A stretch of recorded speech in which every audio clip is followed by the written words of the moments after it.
बिस्मिल्लाहिर्रहमानिर्रहीम। अस्सलाम वालेकुम नाज़रीन, आप यूट्यूब चैनल देख रहे हैं। मैं इमरान खान हूँ। इस वक्त अगर आप हुकूमती अरकान की बातचीत सुने तो आपको साफ नज़र आएगा कि वो बौखलाहट का शिकार है। गो के पाकिस्तान तहरीक इंसाफ या अपोजिशन की जमातों की बहुत बुरी हालत है।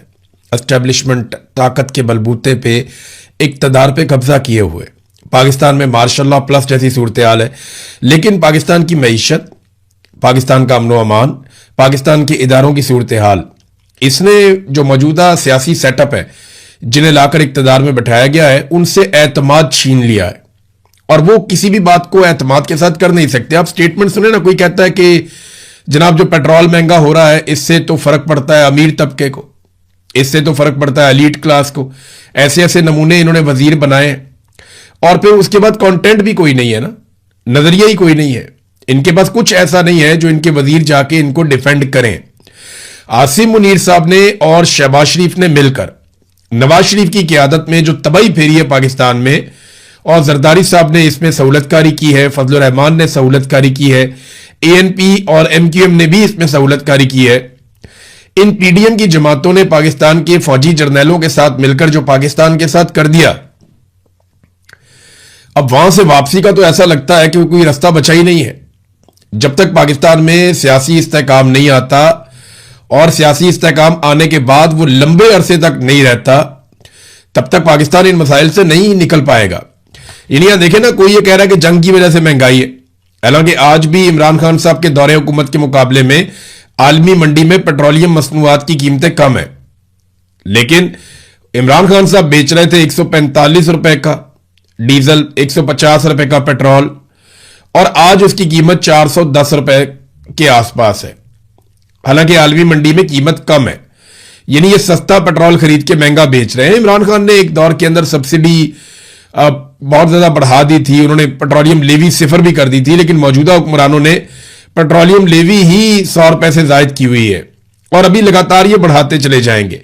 कोई इनमें कहता है कि जनाब रिकॉर्ड पाकिस्तान में तरक्की हो रही है, मुआशी कामयाबियों के हम झंडे गाड़ रहे हैं। शहबाज शरीफ को सुने, एहसन इकबाल को सुने, फील्ड मार्शल को सुने तो ऐसा लगता है जैसे पाकिस्तान से आगे कोई और मुल्क पूरे खित्ते में जा ही नहीं रहा। लेकिन आप इकोनॉमी में देखें, पाकिस्तान सबसे बुरा परफॉर्म कर रहा है। आप कर्जे लेने की रफ्तार देखें, पाकिस्तान की सबसे ज्यादा है। गैर मुल्की सरमायाकारी पाकिस्तान में सबसे कम आ रही है, सारे रिकॉर्ड टूट गए हैं। बेरोजगारी की शरह हो या गुर्बत की शरह हो, पाकिस्तान में लगातार बढ़ती चली जा रही है। महंगाई पाकिस्तान में खित्ते में सबसे ज्यादा है और हमने जंग के बाद पेट्रोलियम मसनूआत की कीमतें पूरी दुनिया में सबसे ज्यादा बढ़ाई हैं। तो इन सारी चीजों को इकट्ठा करें तो हम तो एक फेलियर की तरफ जा रहे हैं। लेकिन फील्ड मार्शल और उनकी टीम बार बार ये कहती है उन्हें कामयाबियां मिल रही हैं। अब उनकी वाहिद कामयाबी यह है कि उन्होंने कैदी नंबर 804 को लंबे अरसे से जेल में रखा हुआ है और अवाम अपने हर दिल अजीज लीडर को छुड़वाने में अभी तक नाकाम रही है। लेकिन यह ज्यादा अरसा चलेगा नहीं, एक ना एक दिन इन्हें इमरान खान को छोड़ना पड़ेगा और अगर इमरान खान ने अपना नुक्ता नजर ना छोड़ा तो फिर इनकी तबाही आएगी या इनके हाथ से कम कम ये वाला खेल हमेशा के लिए निकल जाएगा। और निकल जाना चाहिए कि ये पाकिस्तान में जब चाहे किसी की हुकूमत बना दें, जब चाहे किसी की हुकूमत गिरा दें। तो लगभग ये सारे जो है वो ज़हनी मरीज बन चुके हैं। इमरान खान साहब ने तो चंद लोगों के बारे में, एक आधे के बारे में कहा था, लेकिन यहां ऐसा नजर आता है कि ज़हनी मरीजों का लंडा बाजार लग गया है। एक एक का स्टेटमेंट निकाल के सुने, आप सर पकड़ के बैठ जाते हैं कि ये किस तरह के लोगों के हवाले निजाम कर दिया गया है। देखो जिस तरह के हालात है ना, जैसा सियासी अदम इस्तेहकाम है, जितनी उन बेचारों ने कोशिश की और अवाम ने उनकी बात ही नहीं सुनी, ऐसी सूरत में कोई भी नॉर्मल आदमी होता पागल हो जाता। तो वो ठीक हो रहा है उनके साथ जो भी हो रहा है, और ये सब नवाज शरीफ के फैसलों की वजह से नून लीग ने अपनी कब्र खोद ली है, यानी उनकी सियासी कब्र खुदी हुई है और नवाज शरीफ के फैसलों की वजह से वो सारे भुगत रहे हैं। हालात ये हो गए कि बांग्लादेश पाकिस्तान को क्रिकेट सीरीज में, टेस्ट में व्हाइट वॉश कर देता है। यानी पाकिस्तान बांग्लादेश के साथ अगर कभी क्रिकेट खेलता था तो उसमें यह कहा जाता था कि पाकिस्तान तो बारियां लगाने के लिए जा रहा है, यानी पाकिस्तान तो प्रैक्टिस के लिए मैचेस खेल रहा है और अपने अहम खिलाड़ियों को ड्रॉप कर दिया जाता था कि जनाब ये हमारे बेहतर प्लेयर, इनको जरा ड्रॉप कर देते हैं और हम वहां पे रखेंगे उन प्लेयर्स को जो बस ठीक है, जिनकी प्रैक्टिस करवानी है। मेन प्लेयर्स बांग्लादेश के खिलाफ खेलते नहीं थे, ऐसा वक्त था। लेकिन अब बांग्लादेश ने सिर्फ इनको टेस्ट सीरीज के अंदर व्हाइट वॉश नहीं किया, सारे मैच नहीं हराए, बल्कि टेस्ट सीरीज के अंदर इनका तवा भी लगाया। वो आवाजें कसते रहे इनको उस तरह जिस तरह एक दौर में ऑस्ट्रेलिया मुखालिफ कमजोर क्रिकेट टीमों को आवाजें कसती थी। इस तरह ये आवाजें कसते रहे तो बांग्लादेश ने तुर बनाया इन्हें और इनको इस तरह से शिकस्त दी है कि मैं हैरान हो गया। और पाकिस्तानी क्रिकेट तबाह तो हो गई है, दफन करने की जरूरत है। मोहसिन नकवी ने जो तबाही फेरी है, चाहे वो वजारत दाखिला हो, चाहे वो जहां जहां मोहसिन नकवी को मौका मिला, मोहसिन नकवी ने तबाही फेरी। जिस चीज में मोहसिन नकवी ने हाथ डाला वो चीज बर्बाद हो गई। वजारत दाखिला में हाथ डाला, पाकिस्तानी दाखिली हालात आपके सामने, इंसानी हकूक की बदतरीन पामालियां, अमन व अमान की सूरत हाल बहुत खराब है, अजीबो गरीब किस्म की हरकतें पाकिस्तान में हो रही हैं, जबरी गुमशुदगियां एक नॉर्मल सिचुएशन बन गई है। पाकिस्तान में दहशतगर्दी के तारीखी नौयत के बड़े बड़े वाकयात भी हुए हैं। क्रिकेट के अंदर हाथ डाला तो पाकिस्तान के तमाम फॉर्मेट की क्रिकेट में बैंड बज गई। बेड़ा ही गलत कर दिया। बांग्लादेश जैसी टीम बार बार पाकिस्तान को व्हाइट वॉश करती है, ये पाकिस्तान के साथ हो रहा है। नाज़रीन, सुहेल अफरीदी ने मंगल के दिन का कहा था, उसने निकलकर एहतजाज करने की कोशिश की, रुकावटें आई, उस पर उन्होंने प्रेस कॉन्फ्रेंस भी की, लेकिन अब उन्होंने कहा कि अगले मंगल को वो दोबारा आएंगे और पहले से कुछ ज्यादा शिद्दत के साथ आएंगे। हुकूमत फिर रोकेगी, वो फिर आएंगे, हुकूमत फिर रोकेगी, वो फिर आएंगे। इससे क्या एक मोमेंटम बनेगा? देखिए, मोमेंटम बनेगा गली मोहल्ले के अंदर। सुहेल अफरीदी को अपने लोगों के साथ एक बड़ी टीम बना के पूरे पाकिस्तान में लोगों को इकट्ठा करना पड़ेगा, लोगों को मोटिवेट करना पड़ेगा, उन्हें स्ट्रीट मूवमेंट के लिए तैयार करना पड़ेगा। सुहेल अफरीदी का बार बार इस्लामाबाद आना जरूरी नहीं है।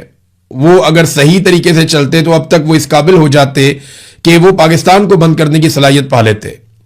देखिए, ये जब भी पाकिस्तान की मिलिट्री एस्टेब्लिशमेंट को मुसीबत पड़ेगी ना, वो पूरे पाकिस्तान में पड़ेगी। जब आप इस्लामाबाद की जानिब बढ़ते हैं तो आप अगर 50-60 हजार बंदा भी ले जाएं तो उन्हें फर्क नहीं पड़ता।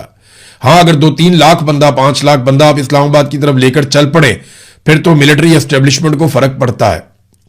इससे कम बंदों पे उनको फर्क नहीं पड़ता। दूसरा यह है कि अगर आप पूरे पाकिस्तान में नौजवानों के एहतजाज शुरू करवा दें, पाकिस्तान भर के अंदर आप जिसको वो कहते थे हम पाकिस्तान बंद कर देंगे, अगर वो हिकमत अमली करते तो उससे बहुत फर्क पड़ता। दुनिया में इस किस्म के एहतजाज हुए हैं। अभी डोनाल्ड ट्रंप के खिलाफ जो है वो इस किस्म के एहतजाज हो रहे हैं, नो किंग मूवमेंट के अंदर। वो बड़ी मुसीबत बनी हुई है उनके लिए भी, पाकिस्तान में भी हो सकते हैं। अचकजई की डेडलाइन जो है वो भी अब खत्म हो गई है। उन्होंने 3 दिन का टाइम दिया था। देखते हैं कि महमूद खान अचकजई अब क्या करते हैं, क्योंकि उन्होंने कहा था कि वो पार्लियामेंट को चलने नहीं देंगे। तो अब इंतजार है कि अचकजई साहब अपनी किस किस्म की हिकमत अमली का ऐलान करते हैं और पार्लियामान में, पार्लियामान के बाहर हुकूमत को किस तरीके से टफ टाइम देते हैं। नाज़रीन, पाकिस्तान पूरी कोशिश कर रहा है, पूरा जोर लगा रहा है। मोहसिन नकवी साहब भी गए हैं, सुनने में आ रहा है कि फील्ड मार्शल भी जाएंगे या कोई और इंपॉर्टेंट आदमी भी जा सकता है, और ये ईरान में जाके कोशिश करेंगे कि ईरान को अमरीकी शराइत के ऊपर बनाया जा सके।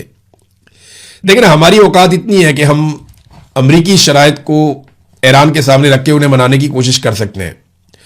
हम ईरानी शराइत को अमेरिका के सामने रख के उन्हें मनाने की कोशिश नहीं कर सकते, वो डांट देंगे। डोनाल्ड ट्रंप जो है वो बेइज्जती करेगा। लिहाजा हमारी जो मिलिट्री एस्टेब्लिशमेंट है उसको अपनी औकात का पता है, तो वो कोशिश कर रहे हैं कि ईरान थोड़ी और फ्लेक्सिबिलिटी दिखाए। देखिए, मेरे ख्याल में ईरान ये जंग जीत चुका है।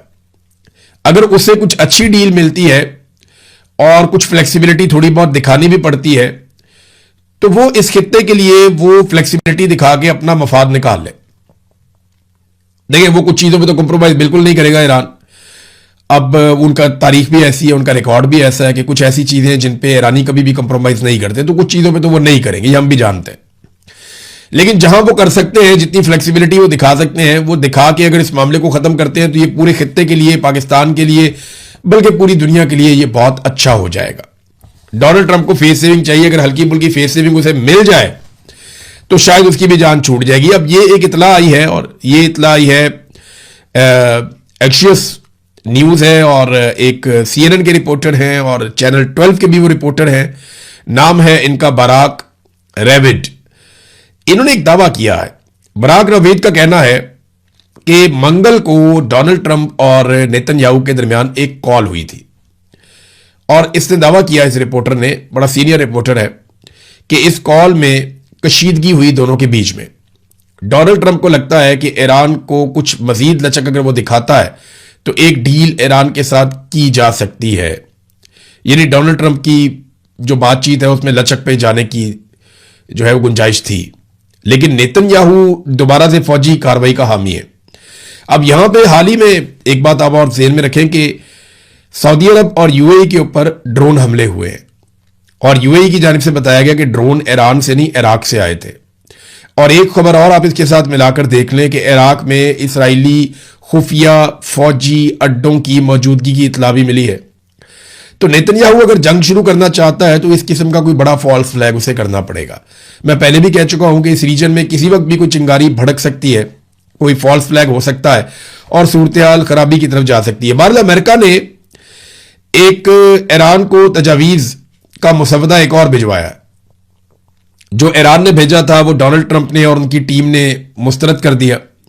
अब दोबारा से अमेरिका ने तजावीज भिजवाई है पाकिस्तान को और पाकिस्तानी वो तजावीज लेकर गए हैं ईरानियों के पास। और पाकिस्तान पूरी कोशिश कर रहा है कि ईरान इन तजावीज के सारी नहीं मानता तो मैक्सिमम चीजें मान ले, ताकि एक मुआहदा ऐसा हो जाए जिसके बाद मामला नॉर्मलाइजेशन की तरफ जाएं और पेट्रोलियम मसनूआत और बाकी चीजों की जो तरसील है वो इस रीजन के अंदर खुल जाए। पाकिस्तान को उसका यह फायदा होगा कि रीजन में अमन आ जाएगा, पाकिस्तान की थोड़ी सी गुड्डी चढ़ जाएगी। लेकिन पाकिस्तान का बड़ा फायदा पाकिस्तान को तभी होगा जब पाकिस्तान के अंदर सियासी इस्तेहकाम होगा, और वो तब तक नहीं होगा जब तक कि आसिम मुनीर साहब सियासी इस्तेहकाम आने नहीं देंगे। वो सियासी इस्तेहकाम नहीं आने देंगे, क्योंकि सियासी इस्तेहकाम आता है अवाम की मर्जी मान लेने से, और वो अवाम की मर्जी मानने के लिए तैयार नहीं है, ना ही ऐसा लगता है कि उन्हें अवाम की मर्जी मानना सूट करता है। बहरहाल ईरान की जो सरकारी खबर रसा एजेंसी है उसके बकौल वो जायजा ले रहे हैं इन तजावीज का, और अभी तक उन्होंने जवाब नहीं दिया है। जबकि अमेरिका की जानिब से अभी मीडिया खामोश है। जब ईरान का जवाब जाएगा तो फिर अमेरिकी मीडिया रिपोर्ट करेगा कि एक्चुअली ईरान ने किस किस्म का जवाब दिया है। वैसे ईरानी मीडिया पहले ही खुद बता देता है। नाज़रीन, डोनाल्ड ट्रंप ने एक और बड़ा अजीबोगरीब काम किया। ऐसा लगता है कि वो अपने फेवरेट फील्ड मार्शल से बहुत मुतासिर हो गया डोनाल्ड ट्रंप, और एक बड़ा अजीबोगरीब काम किया। ये काम जरा चेक करें आप, यहां पे मेरे पास खबर है। डोनाल्ड ट्रंप ने अपने और अपने अहले खाना और कारोबार को, यानी अपने और अपने अहले खाना का जो कारोबार, उसको टैक्स मामलात से मुताल्लिक जारी तहकीकात और ऑडिट से इस्तिस्ना दिलवा दिया है। यानी समझें आप, यानी जो टैक्स ऑडिट होगा ना इनके खानदान का, इनकी फैमिली का, डोनाल्ड ट्रंप का, उससे उन्होंने अपने आप को इस्तिस्ना करवा लिया, अपनी फैमिली को भी डोनाल्ड ट्रंप ने। यानी इस्तिस्ना अब सबको चाहिए। जितने लोगों ने कुछ ना कुछ दाल में काला होता है ना, वहां पे वो इस्तिस्ना मांग लेते हैं। तो अमेरिकी सदर डोनाल्ड ट्रंप उनके अहले खाना और उनके कारोबार को टैक्स मामलात से मुताल्लिक जारी तहकीकात और ऑडिट से हमेशा के लिए इस्तिस्ना मिल गया है। महकमा इंसाफ के एक सफ़े पर मुश्तमिल दस्तावेज में अमरीकी हुकाम को ट्रंप, उनके खानदान वालों और उनके कारोबार के खिलाफ टैक्स दावों पर हमेशा के लिए कार्रवाई या कानूनी पैरवी से रोक दिया गया है। देखिए, इस किस्म की चीजें जो बाइडन ने भी की थी, अपने बेटे के लिए भी की थी। बाद में डोनाल्ड ट्रंप आया, उसने रिवर्स कर दी। डोनाल्ड ट्रंप को अगर दोबारा हुकूमत नहीं मिलती, या फर्ज करें डोनाल्ड ट्रंप के खिलाफ आ जाती है, इंपीचमेंट हो जाती है इनकी, और ये इंपीच हो जाते हैं, इनका मुआखजा हो जाता है बतौर सदर, और एक नया सदर आता है अमेरिका में, तो वो भी इस इस्तिस्ना को मुमकिना तौर पे खत्म कर देगा। तो डोनाल्ड ट्रंप का इक्तदार का और अरूज का सूरज वो गरूब हो सकता है अगर डोनाल्ड ट्रंप इक्तदार में ना रहा तो। वैसे डोनाल्ड ट्रंप के प्लान लंबे हैं। वो तो ये कहता है कि वो आइन में एक तरमीम करेगा और उसके बाद वो लंबे अरसे तक अमरीकी सदर रहेगा। एक और भी उसने अपनी ख्वाहिश बताई डोनाल्ड ट्रंप ने। डोनाल्ड ट्रंप ने कहा कि मैं इस वक्त इसराइल में 99% मकबूल हूं, वहां वजीर आजम के लिए मैं अगर चाहूं तो इलेक्शन लड़ सकता हूं, तो इसलिए शायद मैं अपना यह दौर पूरा करने के बाद इसराइल जाऊं और वहां से वजीर आजम के लिए इलेक्शन लड़ूं। कैसी अजीब बात है कि अमरीकी सदर रहने वाला शख्स 2 मरतबा वो जाएगा और जाकर इसराइल में एक छोटे से मुल्क में वजीर आजम बनने की कोशिश करेगा। ये देखें, डोनाल्ड ट्रंप की ख्वाहिश हो सकती है, उसके दिल से कोई बात निकली, उसने पब्लिक कर दी।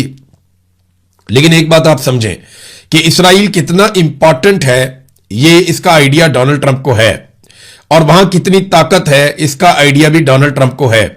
और अमेरिकन तो अब खुलकर कहते हैं कि नेतन्याहू ने अमेरिका को और अमेरिकन फौज को इस्तेमाल किया और इसराइली मफाद के लिए अमेरिका अपनी फौज को मैदान में लेकर आया, और इसराइल कठपुतली की तरह अमेरिका में मौजूद लोगों से अपने फैसले करवाता है।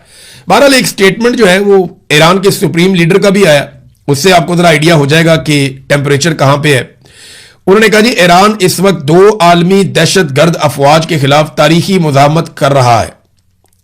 अमेरिका को और इसराइल को उन्होंने आलमी दहशतगर्द फौजें करार दे दिया। और साबिक सदर इब्राहिम रईसी की हेलीकॉप्टर हादसे में शहादत की दूसरी बरसी थी, आपको याद होगा सदर इब्राहिम रईसी जो है वो शहीद हो गए थे, हेलीकॉप्टर को हादसा हो गया था।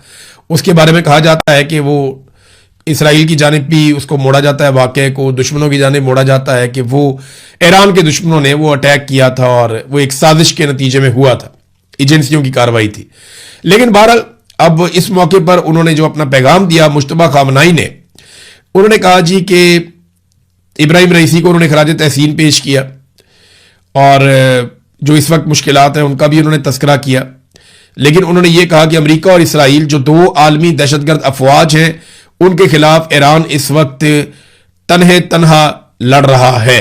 उन्होंने कहा मौजूदा हालात में इस्लामी जमहूरिया ईरान के हुकाम, रियासती इदारों और अवाम पर पहले से कई ज्यादा भारी जिम्मेदारियां आयद होती हैं।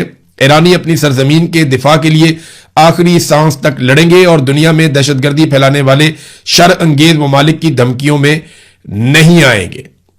तो ये एक बड़ा क्लियर स्टेटमेंट आया इनकी तरफ से। एक स्टेटमेंट और है, वो कालीबाफ का है। उन्होंने कहा जी दुश्मन जंग के नए मरहले की तलाश में, ईरान ने जंगबंदी को ऑपरेशनल सलाहियतें बढ़ाने के लिए इस्तेमाल किया। एक तरफ दावा किया जा रहा है कि, और ये इसराइल की तरफ से भी किया गया, अमेरिका की तरफ से भी, कि ईरान का बहुत भारी नुकसान हो गया। दूसरी तरफ एक दावा यह किया जाता है कि ईरान ने अपना नुकसान बहुत हद तक रिकवर कर लिया। अब सैटेलाइट इमेजेस भी आ रहे हैं, वो बता रहे हैं कि ईरान ने अपनी जो मिसाइल साइट्स हैं, जो सलाहियत है मिसाइलों को वापस ठीक करने की या लॉन्चर्स को ठीक करने की या मिसाइलों को चलाने की या मिसाइलों की प्रोडक्शन है, वो दोबारा शुरू कर दी है। और ईरान के पास जितने हथियार पहले थे उसका 70% अब भी मौजूद है। ये अमेरिकन CIA की रिपोर्ट भी है। और यही बात जो है वो ईरानी पार्लियामेंट के स्पीकर मोहम्मद बाकर कालीबाफ कह रहे हैं कि दुश्मन की जाहिरी और खुफिया नकलो हरकत को देखकर हमें लगता है कि ईरान पर इक्तसादी और सियासी दबाव डालने के साथ साथ उसने अपने अस्करी मकासद भी अभी नहीं छोड़े और वो जंग और मुहिम जोई के नए मरहले की तलाश में है, यानी एक नई जंग दोबारा शुरू हो सकती है। फिर ईरान, वो कह रहे हैं जी, उसके लिए तैयार है। और अमेरिकी सदर ट्रंप के अतराफ सियासी माहौल उनके ईरान से मुतालिक फैसलों पर असरअंदाज हो रहा है, ये भी उन्होंने कहा। तो मैं इसमें आपको एक और चीज बता देता हूं। ये पीट हेग्सेथ, इन्होंने एक ट्वीट किया है और एक्चुअली तो वो ट्वीट एक न्यूज की जानिब से था और official white house rapid response account है, वहां से ये एक ट्वीट आता है और उसमें जनाब JD वेंस का एक स्टेटमेंट है। उसके ऊपर जो इंपॉर्टेंट बात है वो ये है कि पीट हेग्सेथ जो वजीर जंग है अमेरिका के, वो उसके ऊपर सिर्फ 3 लफ्ज लिखते हैं। वो लिखते हैं लॉक्ड एंड लोडेड। अब इसका जो अंग्रेजी में मतलब यह है कि हमले के लिए मुकम्मल तौर पर तैयार है, यानी हमारी उंगलियां ट्रिगर पे हैं, हमने लॉक कर दिया अपनी गन को और लोड की हुई है, उसको लॉक करके हम इंतजार कर रहे हैं हमले का, हम किसी वक्त भी हमला कर सकते हैं। ये फायर आर्म के हवाले से इस किस्म के जुमले को इस्तेमाल किया जाता है कि लॉक्ड एंड लोडेड। ये जब हम शिकार खेलते थे तो उस वक्त हम लोग जब आपस में बातचीत करते थे तो बाज़ औक़ात ये लफ्ज़ भी इस्तेमाल करते थे कि लोडेड है, लॉक है या नहीं लॉक, लॉक्ड एंड लोडेड, ये वहाँ पे यूज़ करते हैं अक्सर लोग ये जुमला। तो मैंने इसीलिए इसको फ़ौरन पहचान लिया कि ये बिल्कुल हमले से पहले या फायर करने से पहले की सिचुएशन होती है। तो ऐसी सिचुएशन आप बता रहे हैं पीट हेग्सेथ के जनाब लड़ाई की तैयारी है और अमेरिका किसी वक्त भी दोबारा हमला कर सकता है और ये एक इसराइल की ख्वाहिश भी है। इंसानी हकूक के कारकुनों के साथ जो सलूक किया गया इसराइल में, जो फ्रीडम फ्लोटिला के ऊपर गए हुए थे मुख्तलिफ ममालिक के इंसानी हकूक के कारकुन, उनको जैसे टॉर्चर किया गया, जैसे उनकी तजलील की गई, उनको ह्यूमिलिएट किया गया, उनके साथ बदतमीजी की गई और जिस अंदाज में उनको बैठाया गया, जैसे उनको सजदे में उनको डाला गया, जिस तरह उनके हाथ बांधे गए, जो टॉर्चर हो रहा था, जिस तरह वहां पे उनका वजीर था वो जैसे बातें कर रहा था कौमी सलामती का, इन सारी चीजों को देख के ना पूरी दुनिया में आग लगी है और यूरोप के अंदर बड़ी शदीद तनकीद हो रही है और जिन मुल्कों से इन कारकुनान का ताल्लुक है वहां से बड़ा सख्त रद्द अमल आ रहा है। इसके बाद इसराइल पे बहुत दबाव बढ़ा है, हत्ता कि इसराइली वजीर खारजा को यह स्टेटमेंट देना पड़ा और उसने अपने ही कौमी सलामती के वजीर पर चढ़ाई कर दी। उसने कहा जी आप इसराइल का चेहरा बिल्कुल नहीं है, ये जो आपने किया ये ठीक नहीं किया। वैसे तो इसराइल ने बहुत सारा कुछ ऐसा किया जिनको जंगी जराइम कहा जाता है और बहुत ऐसा जुल्म किया, लेकिन यहां क्योंकि सिर्फ निहत्ते फलस्तीनी नहीं है, यहां सिर्फ कोई कमजोर मुसलमान मुल्क नहीं है, यहां पे ताकतवर यूरोपीय ममालिक के बाशिंदे हैं, लिहाजा अब इसराइलियों को इस दबाव के तहत अपने ही बंदे की, अपने ही वजीर की मजम्मत भी करनी पड़ रही है। अब तक के लिए इतना ही। अपना ख्याल रखिएगा, अपने इस चैनल का भी। अल्लाह हाफ़िज़।